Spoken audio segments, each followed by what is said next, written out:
Job 42, del 10 al 17.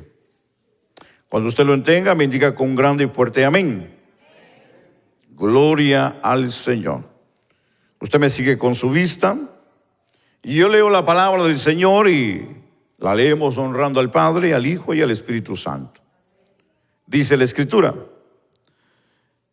y quitó Jehová la aflicción de Job cuando él hubo orado por sus amigos, y aumentó al doble todas las cosas que habían sido de Job. Y vinieron a él todos sus hermanos y todas sus hermanas y todos los que antes le habían conocido, y comieron con él pan en su casa, y se condolieron de él y le consolaron de todo aquel mal que Jehová había traído sobre él. Y cada uno de ellos le dio una pieza de dinero y un anillo de oro. Y bendijo Jehová el postrer estado de Job más que el primero, porque tuvo 14,000 ovejas, 6,000 camellos, 1,000 yuntas de bueyes y 1,000 asnas. Y tuvo 7 hijos y 3 hijas. Y llamó el nombre de la primera Jemima, el de la segunda Sesia, y el de la tercera Keren Apud. Y no había mujeres tan hermosas como las hijas de Job en toda la tierra. Y les dio su padre herencia entre sus hermanos. Después de esto vivió Job 140 años y vio a sus hijos y a los hijos de sus hijos hasta la 4ª generación. Y el versículo 17 dice: y murió Job viejo y lleno, dice la Biblia, de días. Amén. Oramos, hermanos.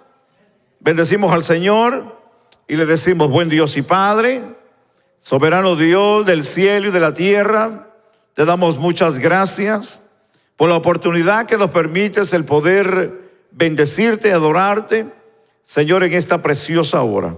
Hemos leído tu palabra. Te pedimos, Señor, que tu palabra llegue a nuestro corazón a través de tu Espíritu Santo. Ministranos, tócanos, transforma, Señor, y cambia lo que tienes que cambiar en nosotros. Te rogamos y te pedimos que tu gracia y tu poder sea sobre cada uno de nosotros en esta preciosa hora. Todo te lo pedimos en el nombre de tu Hijo amado Jesucristo. Amén y amén. Tenga la amabilidad de tomar su lugar. Muchas gracias. No sé cómo dice ahí en su Biblia, pero en mi Biblia dice restauración de la prosperidad de Job. Ese es el encabezamiento de los versículos que hemos leído. Y quiero usar ese mismo tema para poder dialogar hoy con ustedes esta parte importante. Bueno, el domingo pasado hablábamos de este gran personaje en el capítulo 1, ¿se recuerda? Que dice la Biblia que era el hombre, uno de los hombres más importantes y ricos de la región, y que la Biblia lo identifica como un hombre temeroso, un hombre fiel al Señor. ¿Se recuerda la Biblia como nos dice en el capítulo 1 que leíamos al principio? De que se apareció un personaje en el cielo y que le dijo a Dios de que él le servía, y era así porque lo tenía rodeado de muchas bendiciones. Y Dios le dijo: bueno, está bien. Le dijo: te voy a permitir que le quites todo lo que tiene, y también en la segunda petición de Satanás le dice que él estaba así porque estaba bien de salud. Le dijo: te voy a permitir también, le dijo, que le toques el cuerpo, pero no le toques su alma. Así que la historia nos dice, es fascinante esta historia en este caso, ¿verdad? Como decimos, porque no somos nosotros, ¿verdad, hermanos? Pero es fascinante en el sentido de entender la fidelidad, el amor y la misericordia de Dios. Porque si hay algo que aquí la Biblia nos enseña a nosotros desde el principio, porque para entender el libro de Job, incluso especialmente este capítulo que hemos leído, tenemos que entender el capítulo 1 del libro de Job. Ver la razón por qué es que Job fue grandemente bendecido. Entendemos que al principio nos dice de que Job, hermano, perdió todo lo que tenía por causa de lo que fue el odio, por causa de lo que fue la envidia de Satanás, cómo Dios tenía rodeado a aquel hombre. Porque sí, en realidad aquí no fue problema de Dios ni de Job. ¿De quién vino el odio? ¿De quién vino la envidia? De Satanás. Porque él fue y le dijo, y lo apuntó y lo señaló y lo acusó delante de Dios. Ahora, aquí esta parte es interesante porque Dios conocía a Job.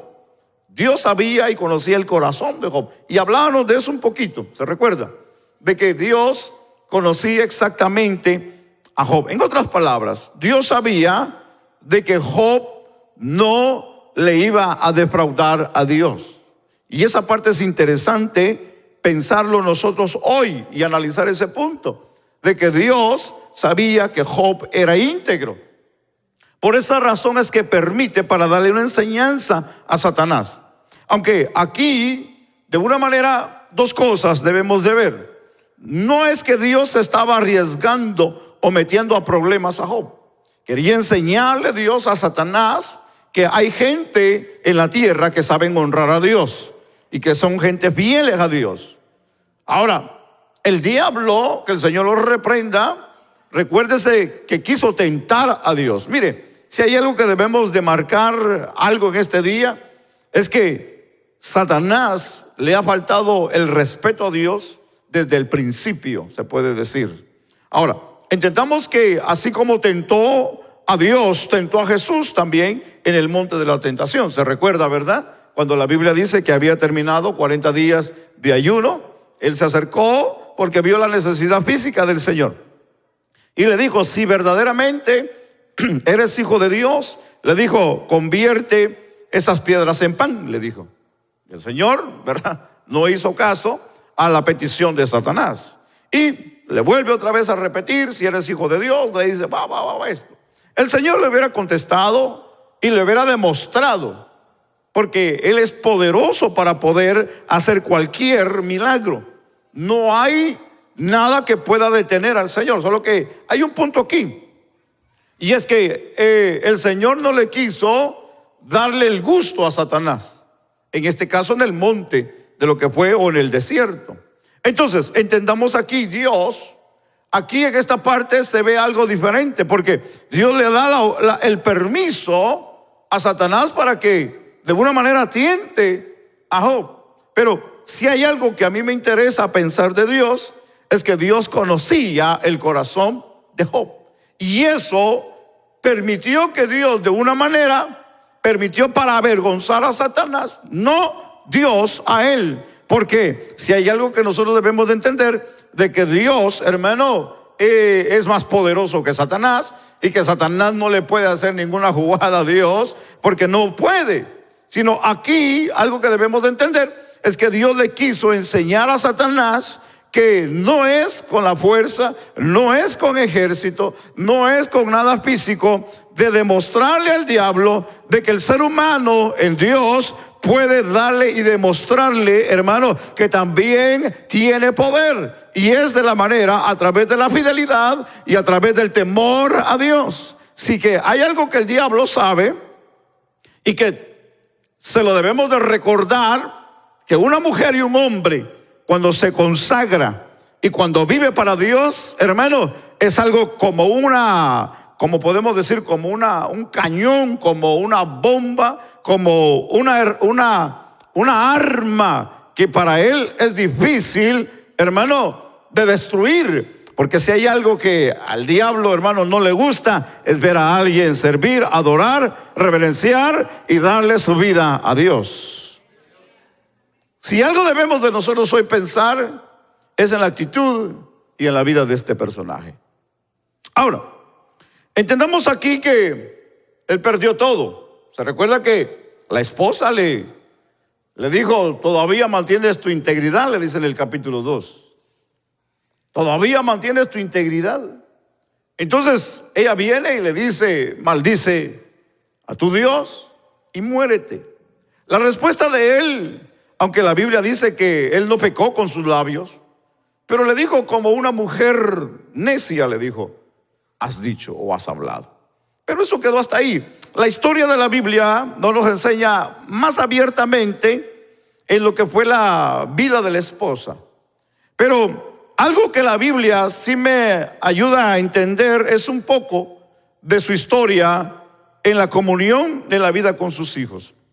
Ahora, la Biblia dice de que él sacrificaba sacrificio a Dios hacia el favor de la vida de sus hijos. Y él decía, por si alguno de mis hijos ha pecado o ha blasfemado, entonces él venía como un sacerdote e intercedía y sacrificaba a Dios sacrificio.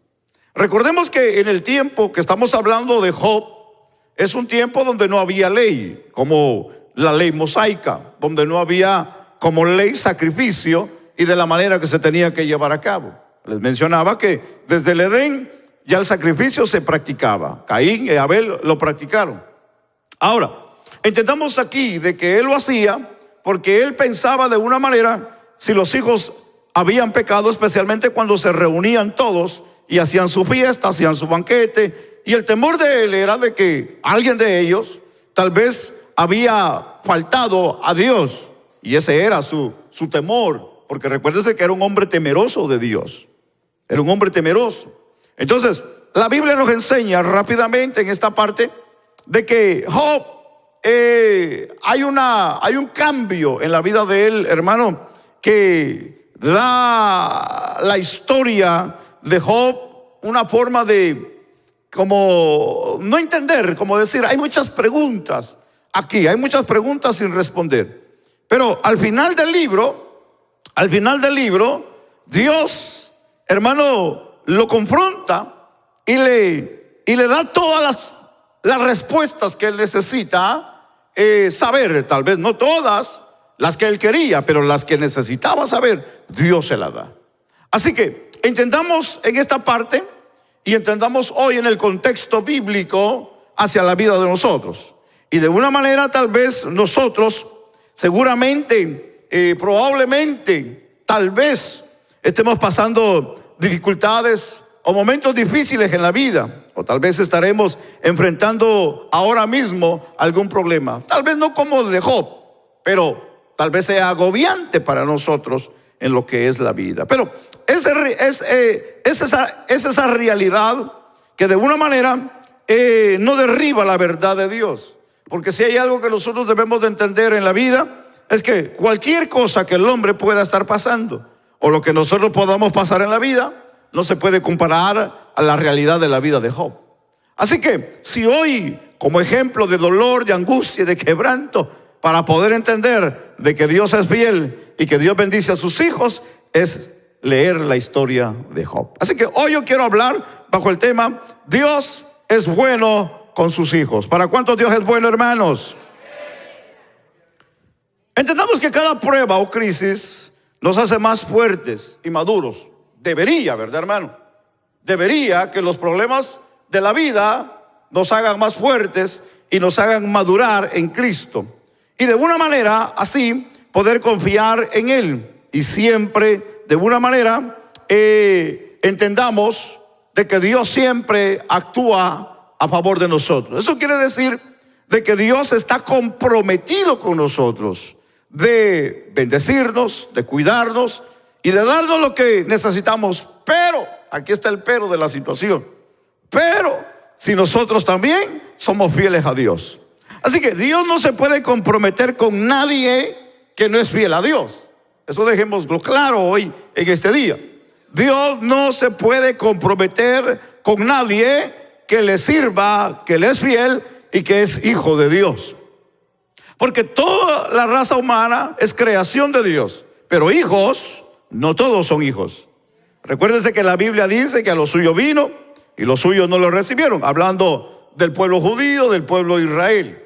Pero ahí es donde entra la puerta, donde surge la puerta de la gracia para nosotros, que a todos los que hemos creído en su nombre nos dio la potestad de ser llamados hijos de Dios. Así que no todos son hijos de Dios. Entonces Dios está comprometido con sus hijos y está comprometido a bendecirnos, a ayudarnos, a protegernos, a cuidarnos y a darnos lo que nosotros en la vida podamos necesitar. Así que Dios como un padre hacia la vida de nosotros tiene el cuidado día a con día.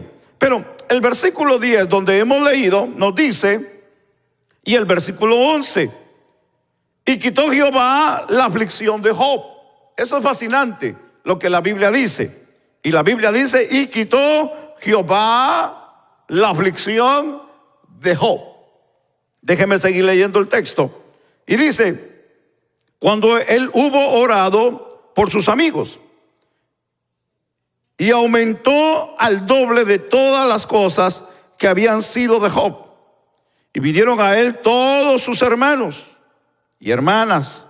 Y dice la Biblia, y conocidos, y comieron con él. Y de una manera la Biblia nos dice, y se condolieron de él. Y la Biblia dice que le consolaron de todo aquel mal que Jehová había traído sobre él. Y cada uno de ellos le dio una pieza de plata y un anillo, dice la Biblia, de oro. Pero si usted leyó conmigo donde dice la Biblia que quitó Jehová la aflicción de Job, la Biblia no nos dice exactamente si Job fue sanado del problema en su cuerpo que Satanás había puesto. Pero con este versículo damos de una manera por asentado de que cuando la Biblia dice que quitó Jehová la aflicción de Job, eso también entra de que también lo pudo sanar. No sabemos si fue progresivo su sanamiento o fue instantáneo en el momento que la Biblia habla aquí cómo fue que sucedió y cómo fue que sucedió el milagro en la vida de Job cuando recibió sanidad, y no solamente sanidad física, sino que también todos sus bienes que había perdido se le devolvieron, pero también dice la Biblia, doblemente. Y cuando él recibe, y como la Biblia dice que quitó la aflicción, que aquí Dios, aquí en la Biblia le llama aflicción a Job, sucedió cuando dice la Biblia, cuando él había orado por sus amigos. Es interesante pensar cómo la Biblia nos dice en el momento que surge el milagro. Y en el momento que surge el milagro es cuando él ora y ministra a sus amigos. ¿Quiénes fueron sus amigos? Aquellos amigos cuando llegaron por la noticia que se les había dado en la calamidad que se encontraba Job cuando había sido herido físicamente, y al escuchar la mala noticia que había perdido todos sus bienes y sus 10 hijos. Recuérdense que él tuvo 7 varones y 3 mujeres. Y por total, ¿cuántos eran? 10 hijos. Y que la Biblia dice que de un solo golpe se los quitaron. Así que para Job y para la esposa era algo muy difícil que estaban pasando. No solamente emocional, porque la Biblia dice que la sarna, ¿verdad? Así llamémosle sarna porque se cree que pudo haber sido una clase de sarna llagosa, que la Biblia sí dice que se rascaba con tiestos. Y de una manera era algo difícil en la vida de Job, que la Biblia dice que cuando los amigos llegaron a visitarlo a su casa, se quedaron asustados, se quedaron pasmados, no hubo palabra, no hablaron, no abrieron su boca al ver, hermano, el espanto, el monstruo que se había convertido Job, hermano. Ahora, entendamos que hubieron 7 días, dice la Biblia, que se sentaron alrededor de él sin hablar, hermano, como queriendo llegar a una conclusión. ¿Por qué le había pasado eso? ¿Por qué le había sucedido semejante desgracia? Porque entendamos que ellos no entendían la razón por la que él estaba viviendo esa parte de la vida. Ellos físicamente, sencillamente estaban viendo la desgracia en la vida de él, como cualquier persona, como cualquier ser humano. Ve a alguien y dice, porque algo hizo malo. Esa es la parte rápida que el hombre juzga. Algo hizo malo. Y esa fue la parte que también ellos dijeron. Le dijeron, cuando comenzaron a hablar con él, ellos le dijeron, algo hiciste, Job. ¿Cuál fue tu pecado? Confiésalo. Porque esa fue la reacción rápido de ellos. El decir, el juzgarlo, el decir, has pecado, has hecho esto, has hecho lo otro. Y probablemente en alguna gente, en algunas personas, puede ser que reciben enfermedades, reciben calamidades, reciben malas noticias o pasan ciertas cosas en la vida de ellos, hermano, porque su vida es un desorden, pues. Y es lógico, y pasa, sucede, y puede suceder en la vida de mucha gente. E incluso en algunos de nosotros probablemente nos llegó a pasar en algún momento de la vida. Y si hoy en la vida nosotros vivimos una vida de desobediencia, una vida desordenada, no vamos a esperar nada bueno. ¿Usted qué piensa? ¿Verdad que sí? Tiene sentido, pero no es aceptable en toda la gente, porque no toda la gente, hermano, está en esa situación. Cuando llegó el COVID, ¿se recuerda el COVID? Ni queremos recordarlo, ¿verdad, hermanos? ¿Cuántos se enfermaron en el COVID aquí? Solo 1, 2, 3, 4. Ustedes debían algo, hermanos. Por eso no se los llevó el COVID a ustedes. Ustedes deben algo en la vida. Pero unos hermanos se fueron como en resbaladilla, así. Les pegó una vez y no regresaron por una segunda. A muchos de nosotros nos dio bastante. Bueno, gracias a Dios, a mí y en la casa, a mi esposa y a mí no nos dio. A 2 muchachos sí les dio, pero no, ellos seguían comiendo y la vida normal en ellos. Sencillamente el síntoma. Pero mucha gente sí los tiró bien fuerte. Eso fue un bombazo. Bueno, usted ya sabe lo que fue eso. Algo que para muchos fue alarmante, fue difícil. Algo que, bueno, no estaba en los planes, ¿verdad?, de ninguno de nosotros. Pero cuando nosotros hablamos de esto, cuando empezó eso, y hablamos dentro de la iglesia, y se comenzó a contagiar a la gente, algunos llegaron a condenar y a juzgar y a decir, algo hizo el hermano, por eso se le pegó el COVID. Y al final, la mayoría se infectaron, hermano. Hasta el que estaba diciendo que por pecado se había infectado, también a él y a ella le dio, pues. Porque es un virus. Ahí no respetó si era espiritual, si era carnal. No importó. Parejo se fue. Entonces, podemos juzgar sin nosotros pensar a veces. Ese fue el caso. Los amigos de Job lo juzgaron creyendo que había cometido un pecado y que había hecho algo que había ofendido a Dios. Eso me dice a mí que estos amigos también tenían una creencia y tenían una fe en Dios. Ahora, entendamos aquí rápidamente de que la Biblia nos enseña de que estos amigos al final son exhortados, son regañados, y al final Job ora por ellos. Fíjense que tremendo esto, ¿verdad? Que los que llegaron a condenarlos y a juzgarlo y a querer buscar una respuesta de su desgracia, no solamente Dios los confronta, sino que al final Dios le dice, ora por ellos. Ahí de una manera vemos la puerta de la sanación, la puerta de la prosperidad a la vida de Job. Y fue uno que Dios le demostró no solo a ellos, sino a Job. Y el diablo quedó avergonzado de que Dios siempre tiene el control y Él hace como Él quiere hacer, cuando Él quiere hacerlo y a la manera que Él quiere hacerlo. Dios a nosotros ha prometido bendecirnos y a veces decimos, ¿cuándo va a llegar la bendición? ¿Cuándo va a pasar esto? ¿Cuándo va a suceder aquello? Tranquilo, Dios tiene su tiempo y tiene su forma de hacerlo. Fíjese que hace muchos años, yo me recuerdo lo consideré amigo, pastor, un amigo que él ya era un pastor retirado, anciano, grande de edad. Yo no sabía que él había servido en el ejército desde su juventud y era veterano de guerra. Yo no lo sabía hasta que llegué a su entierro y lo enterraron con honores. Eso fue algo maravilloso, algo lindo que pasó ahí. Hicieron un programa, hermano, tremendo.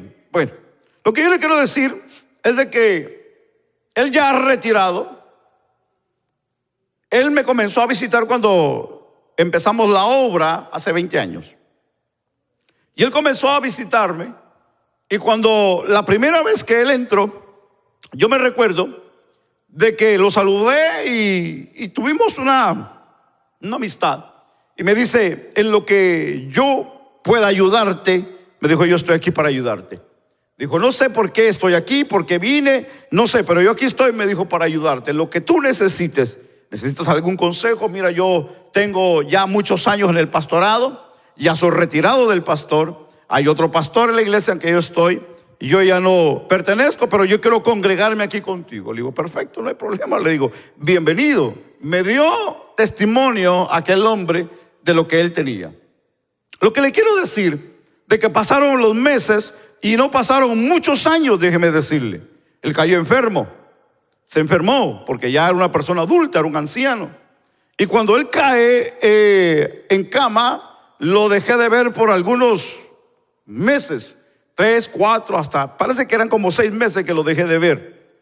Y un día me llaman y me dicen, Pastor Gómez, me dice, ¿se recuerda de mi papá? Me habló el hijo. Y le dije, sí, ¿qué pasó? Me dice, lo quiere ver, lo anda buscando, quiere verlo, quiere hablar con usted. Yo le dije, ¿qué pasó? Me dice, está en cama ya de tiempo y está agonizando y quiere hablar con usted. Entonces me recuerdo esa vez que tenía un hermano de California, amigo que nos estaba visitando y estaba predicando con nosotros. Yo le dije, tengo que ir a ver a un hermano. Le digo, vamos, me acompaña. Y me dijo, sí, vamos. Me recuerdo que llegamos a la casa donde el hermano estaba allá en su casa, que el médico ya lo había desahuciado y le dijo que pues se vaya a morir a su casa. Cuando llegamos a la casa, me recuerdo que él estaba y cuando me escucha hablar, que yo entro a la sala, él me grita y me dice, ven, pasa, necesito hablar contigo. Me recuerdo que cuando llegué ahí al pie de la cama, comenzamos a hablar y él se miraba bien, se miraba fuerte el hombre, se miraba que todavía podía seguir viviendo. El problema era el cuerpo, el problema que tenía en el cuerpo. Me recuerdo que comenzamos a dialogar y él me comenzó a aconsejar algo a lo que yo no iba, algo que yo iba a orar por él, porque ese es a veces el pensamiento cuando hay un enfermo, cuando alguien que está ahí pasando una situación, vamos a visitarlo porque necesita oración, necesita consejo, necesita palabras de aliento. Y esa es la meta, esa es la visión. Cuando yo llegué ahí me dio una gran lección y me dio una gran sorpresa. Porque yo pensaba ir a orar por él. Incluso el hermano que estaba ahí conmigo le dijo y se atrevió a decirle, le dijo, permítame orar, le dijo, para que el Señor lo levante y lo sane. Hermano, algo que yo no había visto en él, sí le miraba su carácter, pero yo nunca había escuchado a ese hermano pastor, hermano, enojarse. Nunca lo había visto enojado. Cuando el hermano le dijo que quería orar por él, le dijo, no lo hagas, le dijo. Así, hermano, lo paró en seco. Le dijo, no lo hagas. Yo me quedé así asustado. Le dijo, la razón, le dijo, no te molestes, le digo. La razón por la que yo no quiero que tú ores no es que yo no crea, dijo, que Dios me puede levantar de aquí. Pero yo necesito ya irme con el Señor. Yo ya estoy listo para partir con el Señor. Así que lo que yo quiero, dijo, es estar en la presencia del Señor. Hermano, yo me quedé así, yo me quedé helado, pues, yo me quedé asustado. Cualquiera de nosotros, hermano, uno preguntaría, hermano, ¿trajo aceite para que ore por mí? Traiga a todos los líderes y ancianos de la iglesia y vengan a orar por mí, que yo quiero levantarme de aquí. Probablemente algunos de nosotros lo diría o lo haría, ¿verdad, hermanos? En este caso no fue así. En este caso, él dijo, no, yo ya estoy listo para partir con el Señor. Y sus últimas y una de las muchas y últimas palabras que él me recomendó, me dijo, no dejes de predicar el evangelio. No dejes de predicar la palabra. No dejes de hablar de la verdad. Y me pegó una exhortada y me pegó una regañada. Solamente faltó que orara por mí en ese momento. A veces, hermano, uno va a visitar a gente. Y a veces uno va con ese deseo de bendecir, orar por ellos. Y a veces sale uno más ministrado que ellos. ¿No le ha pasado a usted eso? Bueno, a mí me ha pasado más de una vez. De que yo quiero llegar a consolar a alguien y él termina consolándome a mí. Él termina fortaleciendo mi fe. Es que si hay algo que debemos de mencionar aquí, es que Job no era cualquier persona. Job era un hombre temeroso de Dios. Job era un hombre fiel a Dios. Job era una persona que tenía su fe en Dios. Y aquí hay algo hermoso, porque cuando alguien tiene la fe puesta en Dios, hermano, si es una persona fiel a Dios, es una persona que, hermano, va a demostrar siempre la calidad de hijo, de siervo o de sierva que es, aún en los momentos difíciles de la vida. Aquí no es de que tenga título, aquí no es de que tenga una posición, aquí no es el tiempo que tenga en el evangelio, sino es, hermano, la devoción y el acercamiento que tiene con la fe a Dios.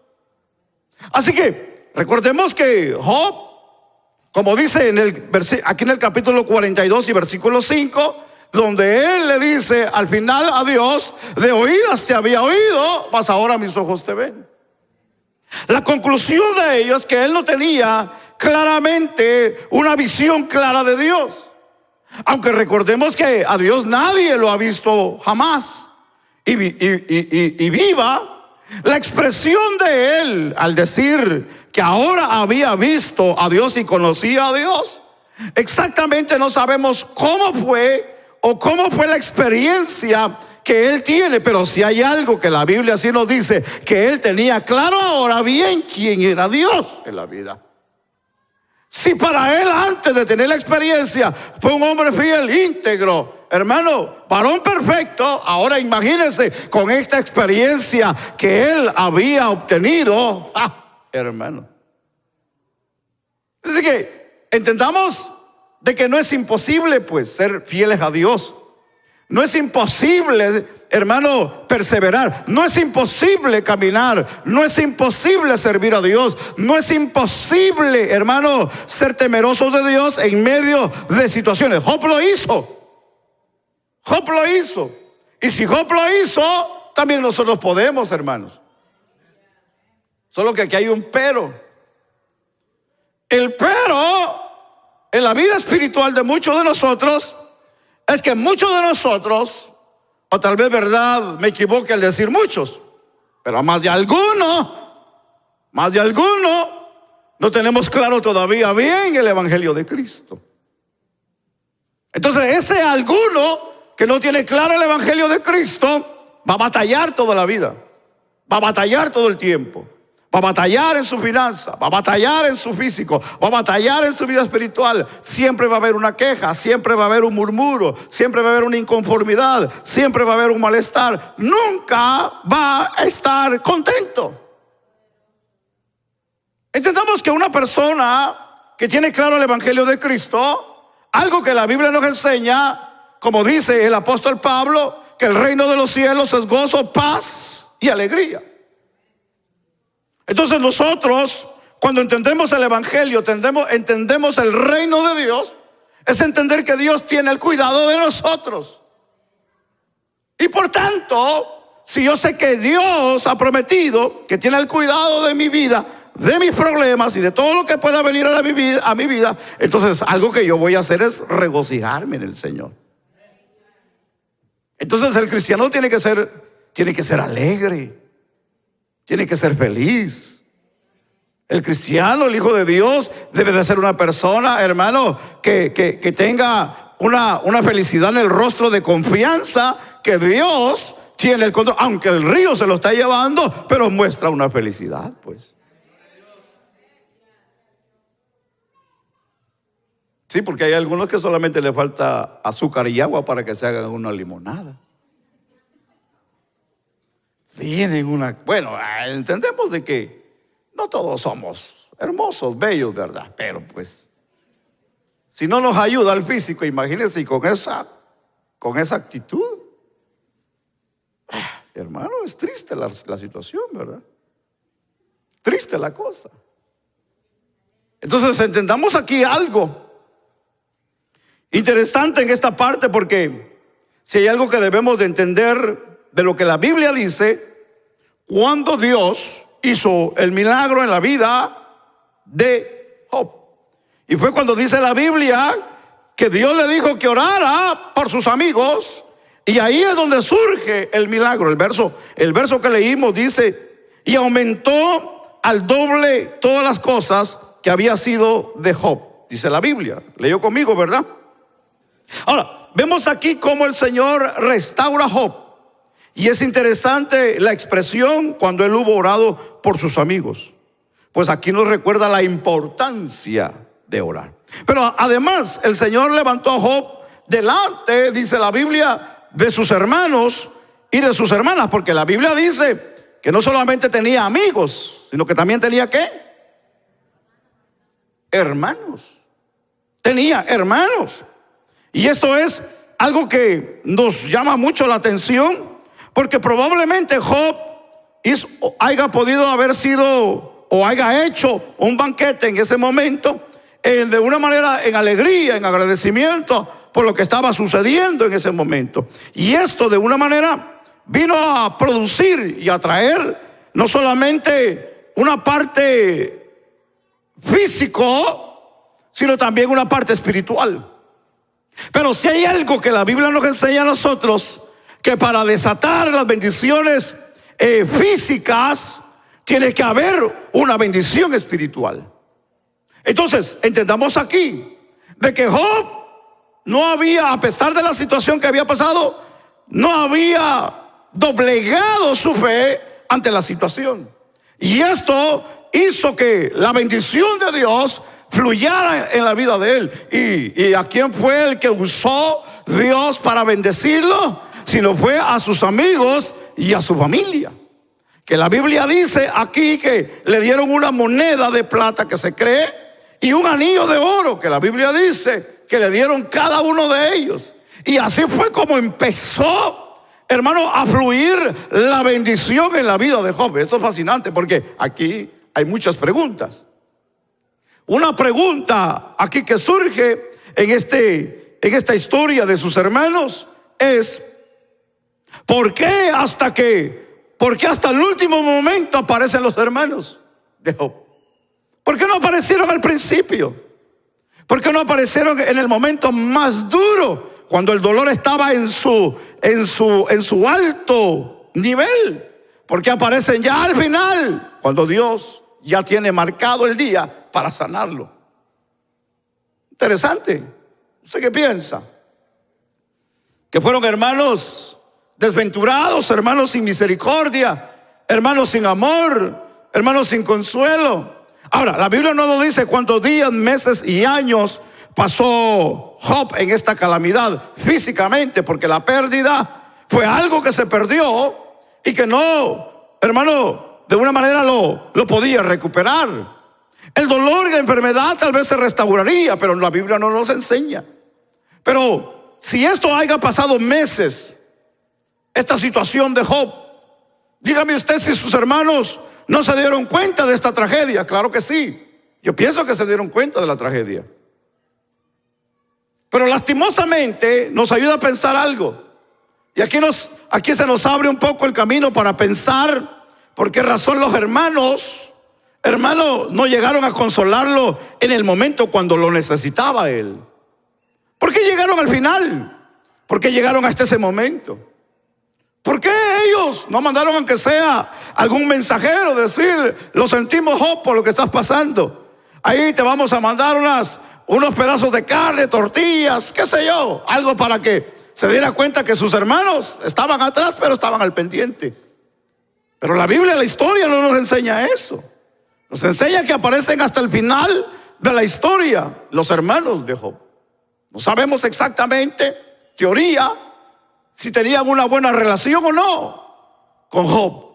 Porque esta situación a la que Job está pasando y presentando, podemos llegar a creer que haya sido el factor que haya movido a que ellos de una manera, una vez más, se reunieran como familia. Es interesante.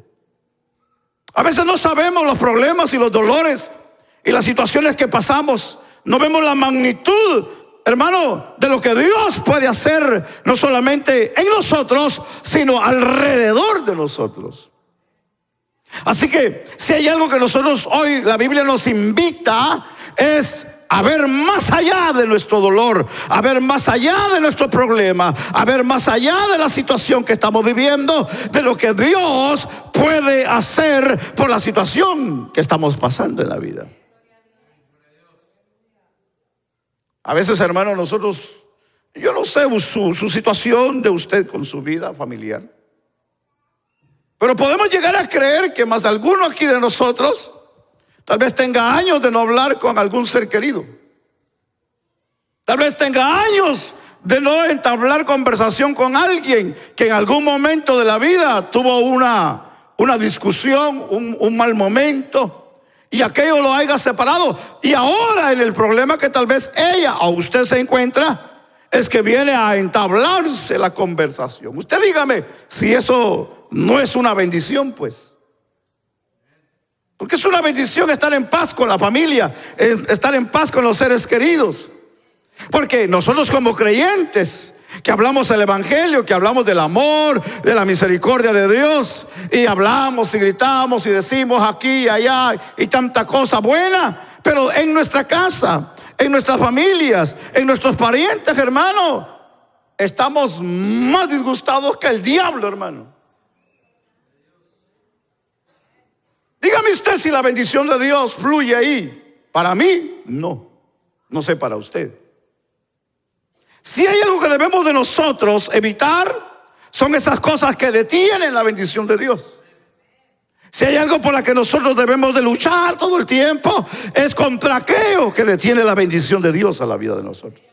Ahora, con esto no quiero decir de que usted no es bendecido. Sí, yo conozco gente, hermano, que reciben cheques grandes, que tienen grandes negocios, que tienen, hermano, les entran grandes cantidades de dinero semanalmente, quincenalmente, mensualmente. Pero si usted se da cuenta y vea las cuentas de banco, no tienen nada.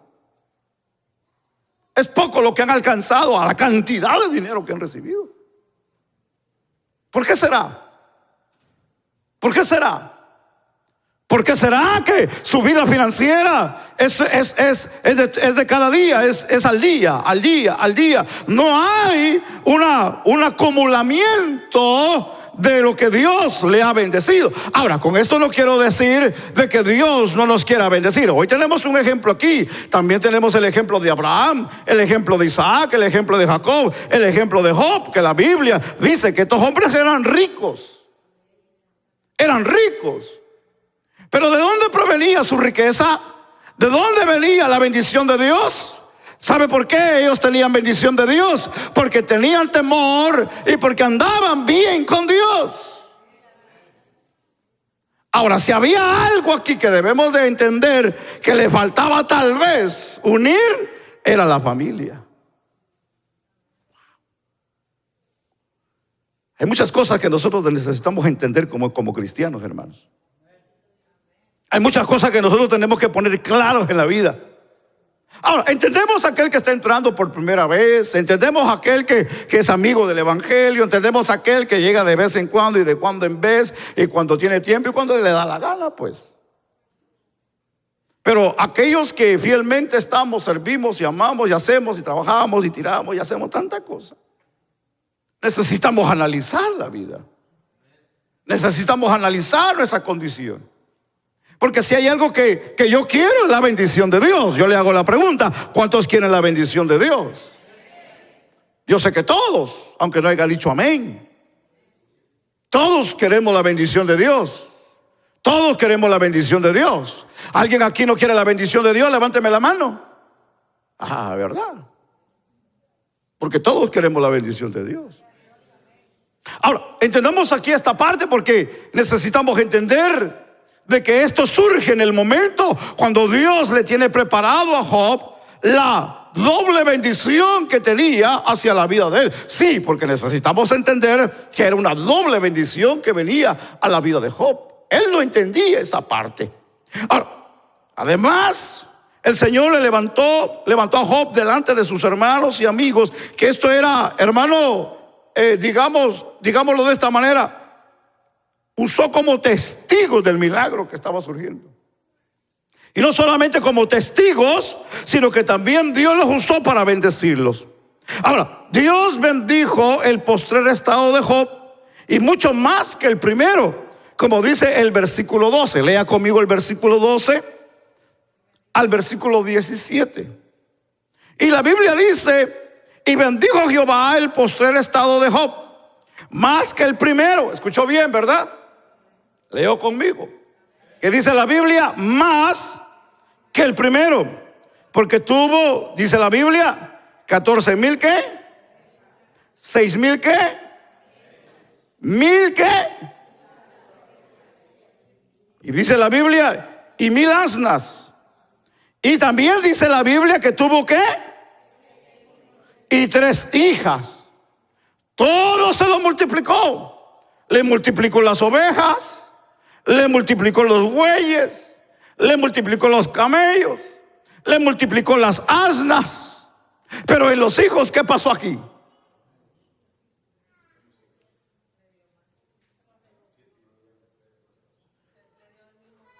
Con los hijos le dio el mismo número, la misma cantidad, sí. No le dio, ¿cuántos fueron? 7 varones, ¿verdad? No le dio, ¿cuánto? 14. Le dio 7. ¿Y cuántas hijas eran? 3. No le dio 6 hijas. Con los hijos no se los multiplicó. Le recompensó el mismo número. Es algo fascinante y difícil de entender a Dios, cómo trabaja. Pero de que trabaja, trabaja. Lo malo para nosotros es que no trabaja como queremos nosotros. Pero que trabaja, trabaja pues. Y Él es fiel. Y Él honra, dice la Biblia, a los que le honran también. Ahora, es fascinante cómo la historia, aparte de que la Biblia dice que solamente le dio 7 y 3. Si usted se da cuenta, son números que la Biblia usa mucho en una manera de marcar perfección o propósito de Dios a la vida del hombre. El 7 y el 3 son números muy claves en la Biblia. Y de una manera Dios le demostró a Job, de una manera, si le mostró perfección y le mostró compasión y le mostró un propósito, era para que él entendiera que Dios estaba en el asunto con él.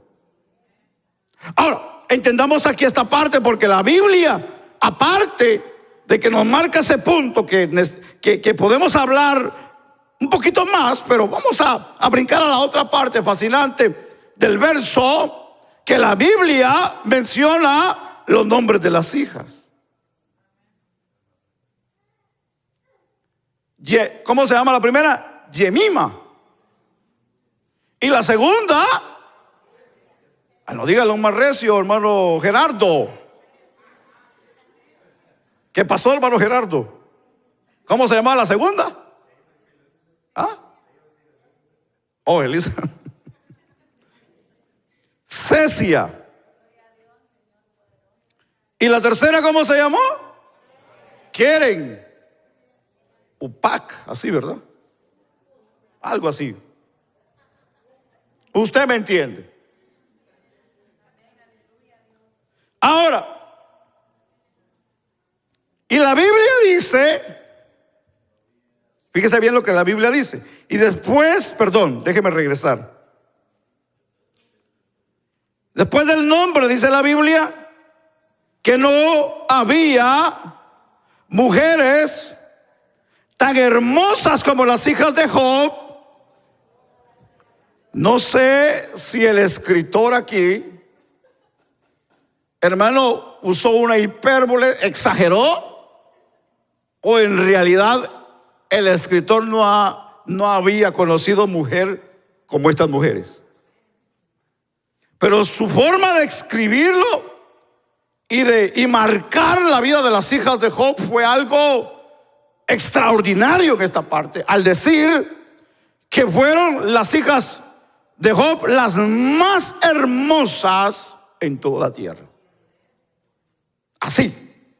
No sé el escritor, pero déjeme correr el texto, porque la Biblia dice, ahora, y les dio su padre herencia entre sus hermanos, dice la Biblia.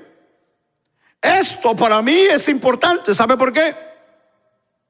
Porque en la Biblia, los judíos, los hebreos, los israelitas, en la Biblia nunca se ha encontrado que un padre mencione que se le haya dado herencia a las hijas.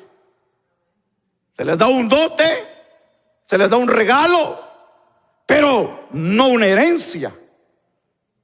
Y la herencia se le marca más a los varones, especialmente al primogénito. Se recuerda el capítulo 15 de Lucas, donde dice la Biblia que el padre dio su herencia a sus 2 hijos que tenía. Así que el menor, dice la Biblia, que fue y se lo gastó. El mayor no, él lo detuvo en su casa. Aunque al mayor le tocó la mayor parte, por ley le tocaba la mayor parte. Pero la Biblia habla de esa manera. Uso este ejemplo para que usted me pueda entender lo que yo estoy hablando. Y es que la Biblia aquí usa que entre los hijos involucró a las hijas. Y la Biblia dice para darles ¿qué? Herencia. Ahora, aquí está el punto, porque si debemos de entender algo en esta historia de la Biblia, es que Job no era judío. Job no era israelita. Job no era podemos decir, del pueblo que Dios había elegido para que le sirviera. Job no era de ese pueblo. Entonces, ¿quién fue Job? Esa es la gran pregunta. ¿O de dónde venía Job? Porque si hay algo que la Biblia nos enseña a nosotros, hermano, que Job en esta parte nos enseña la ubicación exacta, como dice el capítulo 1, de donde era. Era un varón de Uz, dice la Biblia. Es lo que dice el capítulo 1, si no me equivoco, el versículo 1 o 2. Ahora, entonces entendamos aquí, aunque Uz era un lugar que no está bien concreto o acertado exactamente dónde fue su ubicación, pero se cree, además, en esta mención del primer versículo del libro de Job, de lo que fue la tierra de Uz, que aparece en 2 pasajes interesantes. Es en Jeremías, en el capítulo 25 y versículo 20, en Lamentaciones 4:21. En el versículo 20 del capítulo 25 de Jeremías hace mención donde dice: reyes de la tierra de Uz, entre las naciones que serían juzgadas por la ira del Señor. Aquí, de una manera, asociándola ahí con Edom. Edom, que vino en algún momento a ser enemigo de Israel o gente pagana. Y de manera similar en Lamentaciones, en el 4:21, repite la relación con Edom y dice: gózate y alégrate, hija de Edom, la cual habita en tierra de Uz. Aún hasta la llegada de la copa te embriagarás y vomitarás. Es así dice el versículo, pero estamos enfocándonos a la ubicación de la tierra de Uz. Quiere decir de que el libro de Job indica que Uz estaba cerca de lo que se cree en el desierto, como menciona capítulo 1 y versículo 19 del libro de Job. Pero su tierra, de una manera, era fértil y adecuada para la agricultura y la ganadería. Recordemos que Job era ganadero. Job tenía animales y tenía que estar en un lugar donde él pudiera darle pastura, darle agua a toda esa cantidad de animales. Entonces, se cree que Job vivía en desierto, pero en un lugar fértil donde él podía apacentar todos estos animales. Pero no da una ubicación exactamente, pero sí fuera de lo que es Israel. En otras palabras, Job no era un judío. Job era, hablemos de una tierra pagana, de una tierra donde no se conocía abiertamente al Dios verdadero. Pero en esa tierra, como la que pasó con Abraham, que sale también de Ur, de los caldeos, que ahí era una tierra pagana, pero de ahí Dios le habló a Abraham para sacarlo y llevarlo a una tierra prometida. Job, de la misma manera, está en una tierra pagana, en una tierra donde se creen de muchos dioses y de tantas costumbres, pero había un hombre ahí que honraba, bendecía y que le era fiel al Dios del cielo. Y ese era Job. Entendamos que Job, hermano, fue un personaje, en este caso, de que honró a Dios, y al grado de que la Biblia nos enseña que supo honrar a Dios. Pero déjeme llevarlo al texto, porque la Biblia nos enseña, hermanos, de que Job bendijo a sus hijos, les dio herencia y heredó a las hijas, una costumbre que no se practica entre los judíos, entre los israelitas antiguamente. No sé si ahora, pero antiguamente no se daba. Aquí Job lo hizo.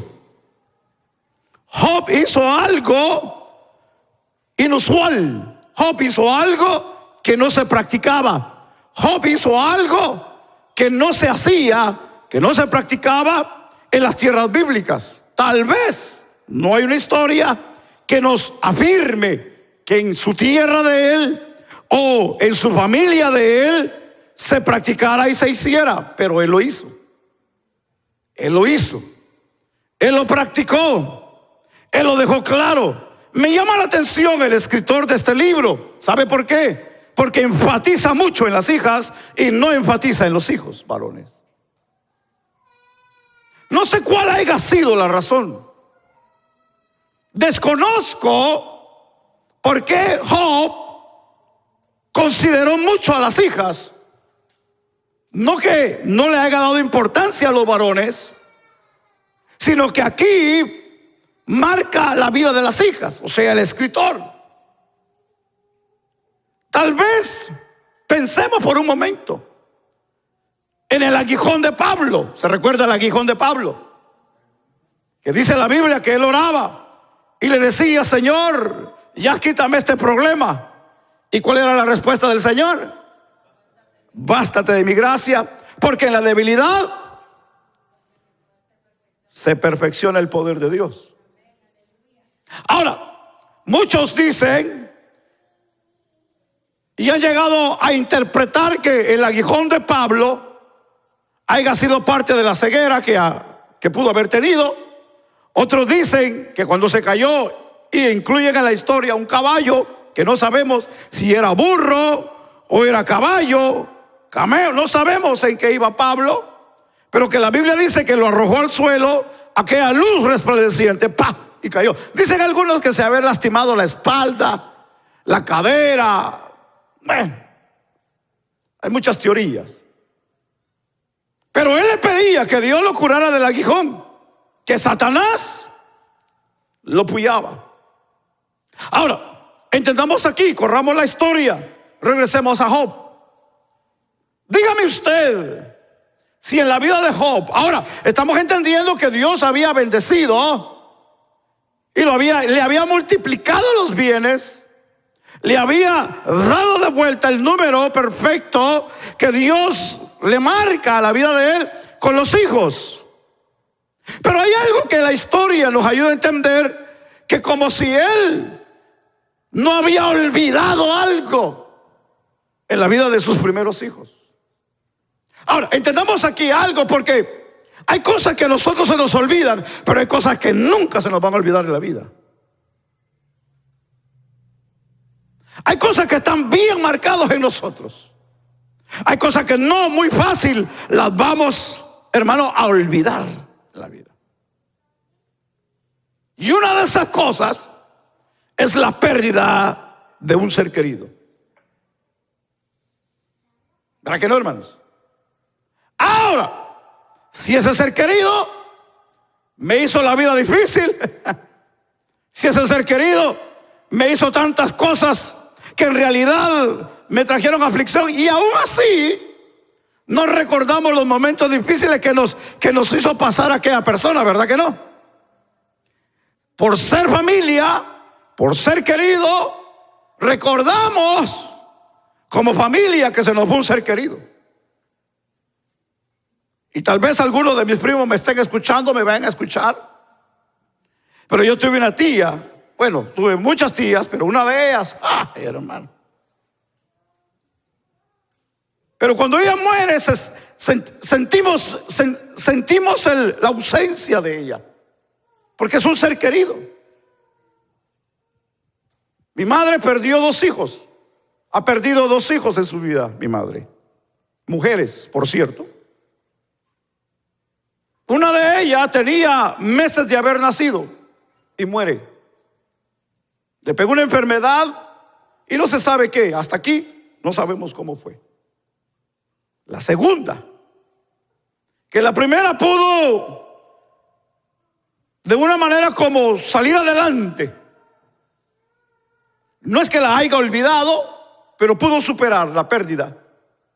Que yo sé que para muchas madres aquí, no importa la edad, hijo es hijo, ¿verdad que sí?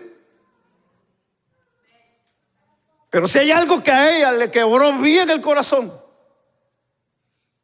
y la llevó a un borde de entrar en un estado donde ella ya no quería saber nada de la vida, es cuando se le muere la segunda hija de 15 años en sus manos. Eso la quebró. Eso la deshizo. En sus manos se muere la muchacha. Y para eso ella tuvo que tener terapia, pero de Dios especialmente. Porque ni los psicólogos pueden ayudar esa parte. Nadie, ni el pastor, ni el líder, ni el esposo, ni la esposa, ni nadie que esté cerca puede ayudar a consolar una persona que ha perdido un ser querido en la vida. Ahora, estamos aquí ante un cuadro donde una familia han perdido 10 hijos. 10 hijos. Y estos 10 hijos de un solo golpe se le fueron. Quedaron como, wow. Dijeron, ¿qué pasó aquí? Como si todavía no lo entendían. El tiempo tal vez les fue ayudando a entender esta parte. Aunque entendamos de que la Biblia no nos enseña, pero si el escritor se toma el tiempo para mencionar, hermano, hasta el nombre de las hijas, y a entender que cada nombre estaba reflejando el carácter de Job, como también de las hijas, es fascinante entender.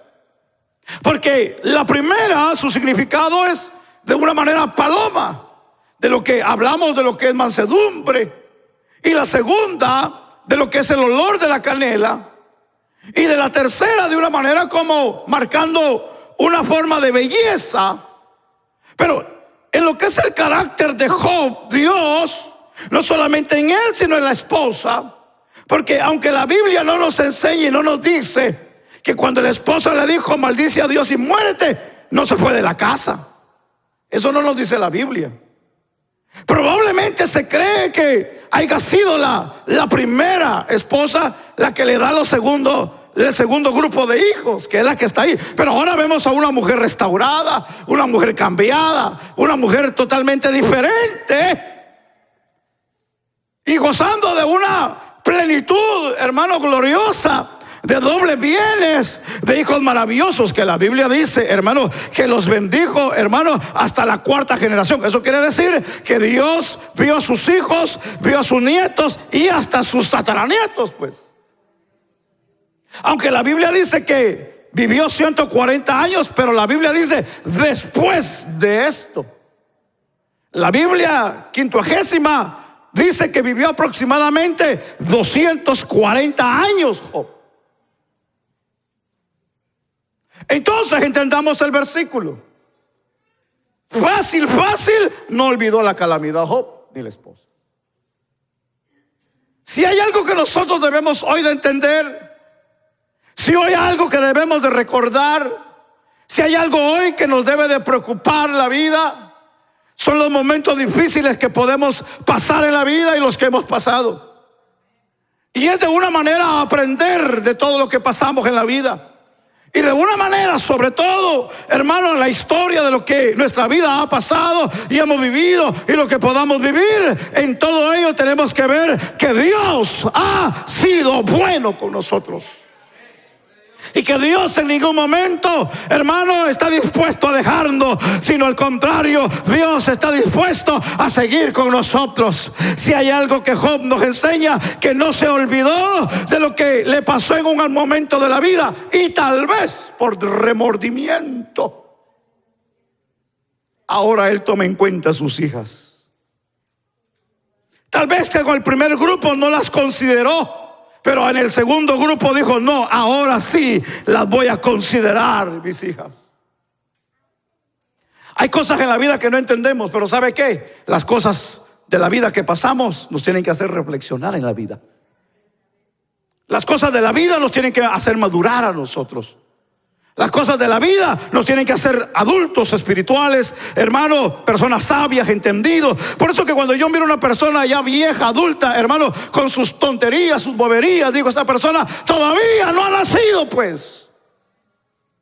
Porque ya gente vieja como nosotros es para poder, hermano, hablar bien, dirigirnos bien, hacer las cosas bien como se debe de hacer, derechamente, hermano, en la vida. Pero aquí hay gente con bigote, con barba, hermano, hasta pelones estamos ya, y seguimos todavía haciendo las mismas tonterías de la vida. ¿Hasta cuándo vamos a aprender?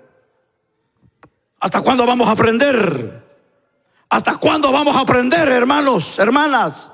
¿Hasta cuándo vamos a aprender a servir a Dios? ¿Hasta cuándo vamos a aprender a servir a Dios como debe de ser? Ay, es que yo antes era aquí. Ay, es que yo antes bajaba la gloria de Dios. Y ahora pues.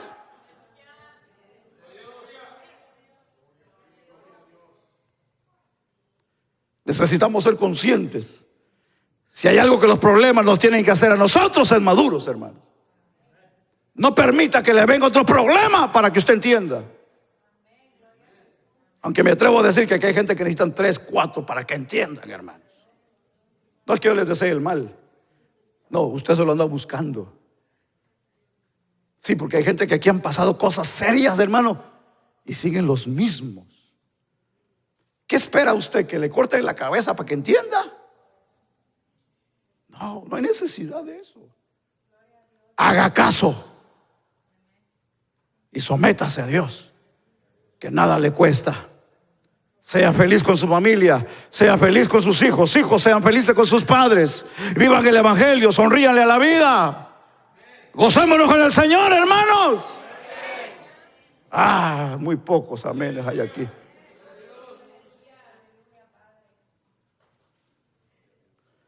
La Biblia dice que Job sacrificaba 2 cosas por si habían pecado y blasfemado a Dios.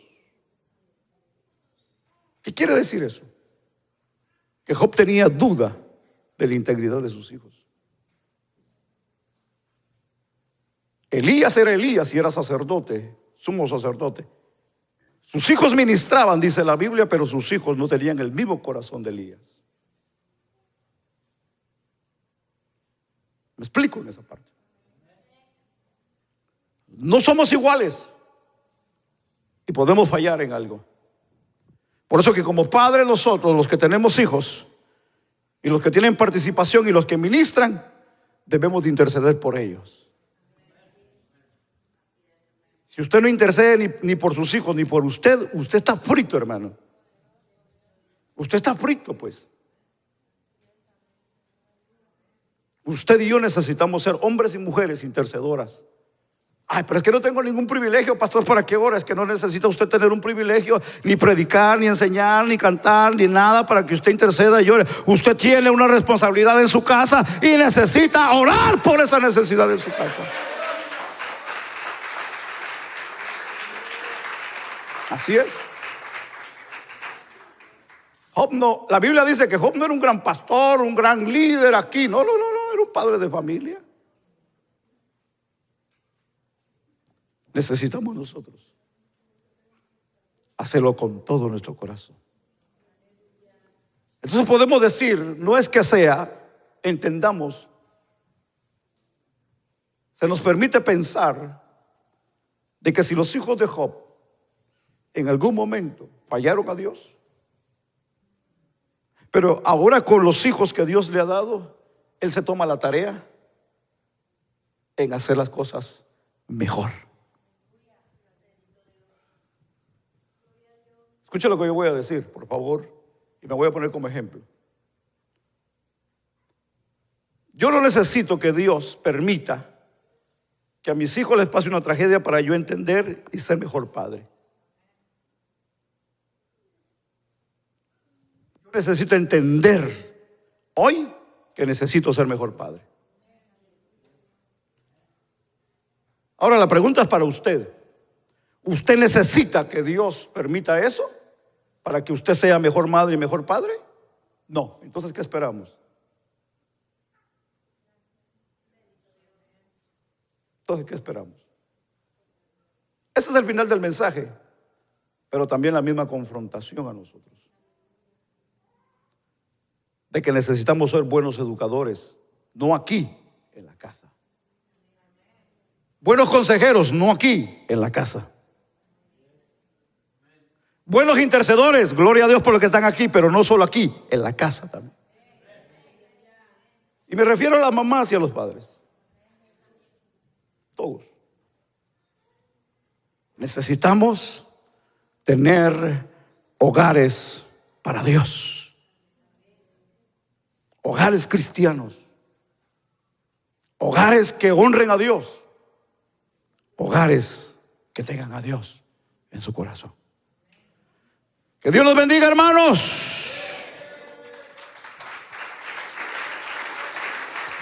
Pongámonos sobre nuestros pies, por favor.